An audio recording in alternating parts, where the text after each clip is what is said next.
Komisi Pemberantasan Korupsi atau KPK menetapkan tersangka baru terkait pengembangan kasus dugaan suap pengadaan barang dan jasa di Dinas PUPR dan pengesahan APBD, suap ketok palu untuk Kabupaten Muara Enim.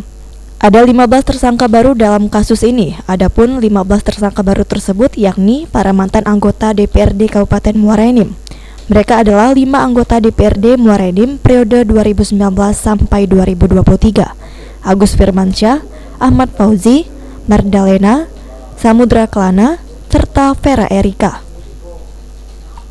Kemudian 10 anggota DPRD Muara Enim periode 2014 hingga 2019, yakni Daraini, Eksa Haryawan, Ellison, Faizal Anwar, Hendli, Irul, Misran, Ji Melan, Umam Pajri, serta William Husin. Mereka ditetapkan sebagai tersangka setelah ditemukan bukti permulaan yang cukup.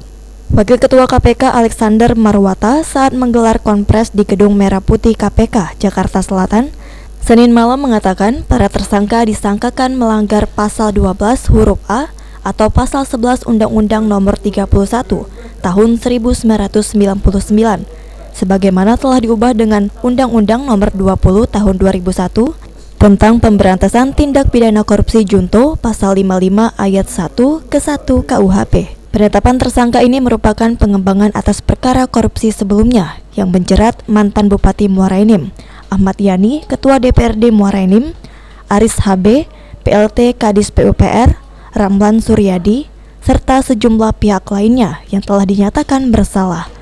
KPK Gedung Merah Putih, AFS, AF, dan DR. Kemudian di rutan KPK Kafling C1, ES, FA, dan SK. Kemudian di rutan KPK pada Pom Dam Jaya Guntur, EH, HD, IR, MR, TM, UP, dan WH. Dan dititipkan di rutan Polres Jakarta Selatan, MD. Tim Liputan, PAL TV.